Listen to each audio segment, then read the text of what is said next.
రెండవది ఏంటంటే ఈ నిర్వాసితులను తప్పించే హక్కు నీకు లేదు. నివాసాన్ని గూడును తొలగించే హక్కు లేదు. నివాసం కల్పిస్తామంటే అది ప్రజలతోని అక్కడ ఆ ప్రజల ఆమోదు. ఇప్పుడు అక్కడేమో సెంతులను అడవిలో ఉండకుండా వారిని తరిమేస్తున్నారు.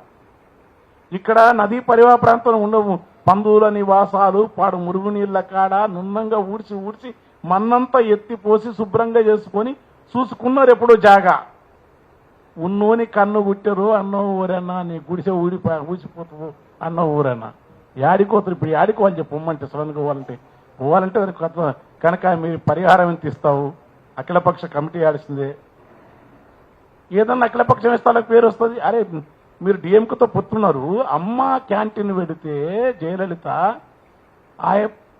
కరుణానిధి ఇప్పుడు స్టాలిన్ వచ్చేవాడు డిఎంకే పార్టీలో తీసేయాలి ఆమె పేరుతుంటే మంచి పని ఎవరు చేసినా తీయకూడదు, అమ్మ క్యాంటీన్ ఆమె పేరుతో అని చెప్పినాడు.